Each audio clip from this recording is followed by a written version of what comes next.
Welcome back to the channel and welcome back to another quick pick prediction video. In this video, I'll be predicting the heavyweight bout between Serghei Spivac versus Vitor Petrino. And how do I feel about this one right here is I'll go low confidence Vitor Petrino to beat Serghei Spivac. And yeah, this is a very pick'em fight, to be honest. Can't feel particularly high on either guy. Oh, this guy is so much better. This guy is so much better. Spivac just came off a fight where he was underdog.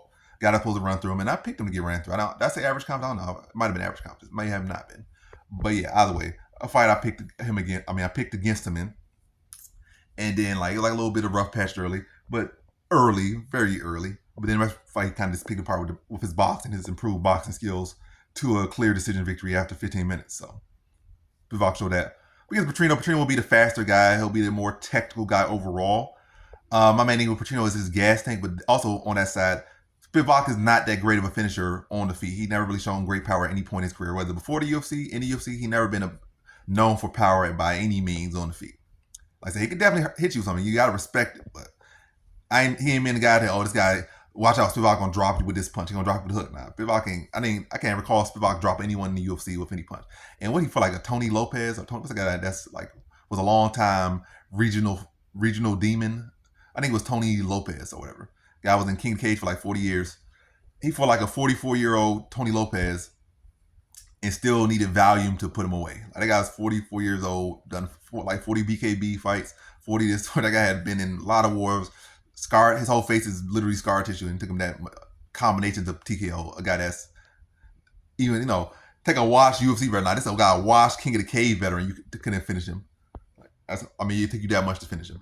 That just show you that Spivac is not a big puncher. Hey, maybe this fight he'll show something, but he has had a long time to show that, and he's not a big puncher. So he's not a big puncher, and he's not even that great as far as volume. So it's him really putting a guy away on the feet kind of hard. So maybe Petrino blows his wad, and then he could get a takedown and ground and pound him that way and get a TKO or something. Maybe, but I feel like Petrino's solid enough on the ground. I feel like at their best, I feel like submission grappling, I feel like Petrino's the better submission grappler. The rest, I give Spivac a slight wrestling edge.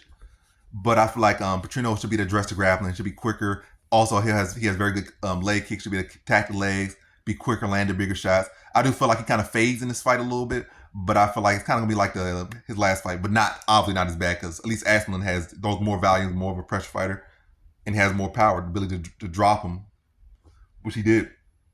Where this one, I don't think Petrino have a good of success as taking down Spivac as he did, taking down Asplin a couple times in that fight. But I think he'll be able to get one or two takedowns, maybe.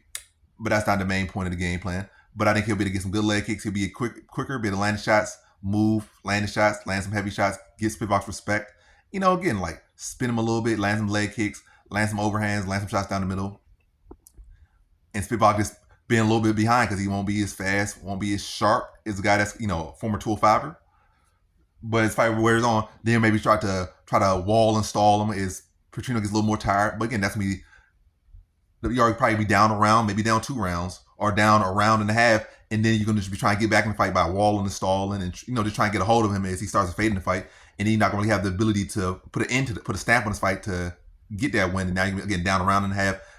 Might be another split decision type fight. You lost round 1. Round 2 is close, but you kind of won towards the end, but you didn't do enough damage to seal it. And Petrino will leg kicks, body kicks, his little overhands, stuff going to be more significant, and they're going to see the damage too on you as well. In third round, you might have a great third round, but again, they're struggling, a consistent issue of struggling to put a stamp on fights and really deal any significant damage outside points. And then you might just lose 29-28. But that's kind of what I see. I feel like he's going to lose the first round. Second round going to be Petrino. Spivac might start to take over a little bit, but again, not doing enough damage to take that round. The third round, still probably a close competitive round. Petrino probably still doing damage, but Spivac starting to probably outland him a little bit by about 6 significant strikes in that round, 7 significant strikes, and kind of outpacing him down the stretch, but not going to be enough to edge the decision over Petrino here. And Petrino wins a close decision over Spivac here. So, and they are close or competitive decision. I'm not going to say that close, but competitive decision over Spivac. So, in this one, I have, So, in this one, I have Vitor Petrino via decision.